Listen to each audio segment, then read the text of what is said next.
Jadi ternyata orang-orang beriman ini dijamin oleh Allah nggak akan pernah bisa ditipu oleh orang munafik. Jadi kalau iman kita benar, nggak akan bisa dikerjai oleh orang munafik, nggak akan bisa dipengaruhi, dan sudah bisa membaca, firasatnya kuat karena diberikan perlindungan oleh Allah Subhanahu Wa Taala. Karena itu, masya Allah, kalau ada ustadz berimannya benar, itu kan? Pebisnis, pengusaha berimannya benar, pejabat ya berimannya benar, itu nggak akan bisa dikerjai, nggak akan bisa dikelabui oleh orang-orang munafik untuk membuat satu madarat yang lebih besar, ya, membangun persepsi yang keliru, bertindak yang salah, ya, itu mustahil.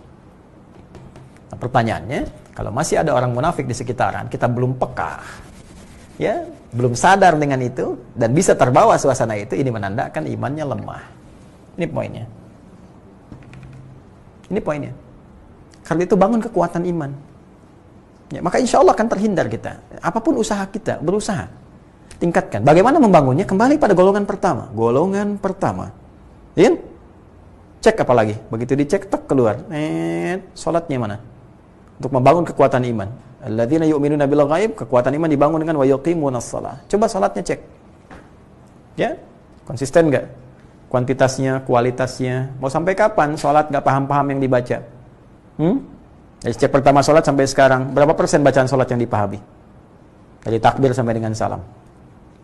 Jangan-jangan takbir aja belum mengerti apa maksudnya. Doa iftitah belum paham maksudnya. Ruku belum mengerti. I'tidal, sujud. Lalu apa yang kita dapatkan dari situ? Alhamdulillah, tugas tuntas ditunaikan, kewajiban hilang. Insya Allah pahala dituliskan. Hanya persoalannya, apakah manfaat sholat akan berdampak bagi kehidupan kita? Mana tanha anil fahsya wal munkarnya? Nampak nggak? Bukan kalau mengatakan inna sholata tanha anil fahsya wal munkar. Munafik, nifak itu termasuk perbuatan mungkar. Jadi mungkar itu nggak akan tembus, munafik nggak tembus, orang jahil nggak tembus, keburukan nggak akan tembus pada jiwa kita. Fahsya, keburukan yang muncul lewat syahwat, pornografi, porno aksi, ya LGBT dan semacamnya, itu nggak akan tembus. Nggak akan ada yang seperti itu. Ya, salat membawa ketenangan. Ala bi dzikrillah tatmainnul qulub wa aqimis salata li dzikri. Ya, zikir membangun ketenangan pada jiwa, termasuk salat bagian dari zikir, tenang. Doa cepat terkabul. Karena itu semua bacaan salat disebut dengan doa. Sekarang cek lagi, salatnya bagaimana? Interaksi dengan Qur'annya seperti apa? Ya, dengan akhiratnya bagaimana? Ya. Posisikan semua akan dihisab. Apapun yang kita dapati, apapun yang diamanahkan. Anda dilantik jadi pejabat misalnya, disumpah dengan apalagi Al-Qur'an tuh yang disumpahkan di atasnya. Hati-hati, jangan masuk dalam golongan ittakhadhu aymanahum junnah. Ya, coba cek bahwa ketika itu disimpan di atas kepala, suatu saat itu yang akan dipertaruhkan di hadapan Allah, akan dihisab dan akan pulang. Pengusaha juga demikian, Anda akan dihisab setiap bagian hartanya. Ya, setiap rupiahnya, setiap dolarnya, setiap realnya, setiap segalanya. Dari harta-harta yang didapatkan, itu akan dihisab. Ilmu juga demikian. Setiap tintanya, setiap kalimatnya akan dihisab. Semua perbuatan kita akan dihisab. Jadi kalau kita wabil akhirati hum yuqinun, yakin dengan akhirat, akan dihisab, gak akan main-main. Gak akan sembarangan Anda. Jadi begitu menghadapi proyek yang tidak jelas, mau tanda tangan dihisab nih. Masa jari tahiyat, jari sholat mau berbuat maksiat? Malu. Ya, malu dong. Wallahi demi Allah saya katakan, tidak akan mungkin mudah berbuat maksiat itu.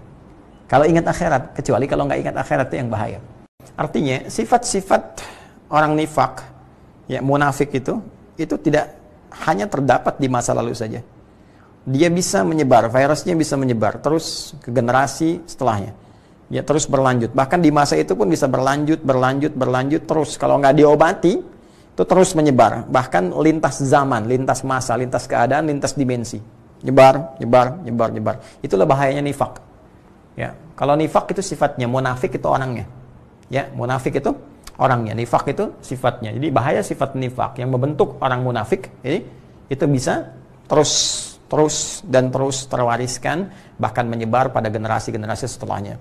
Ya, dan kalau saya sering katakan, saya tegaskan, pasti yang Allah sampaikan itu pasti benar. Ya, even itu di lingkungan kita pun pasti kita dapati.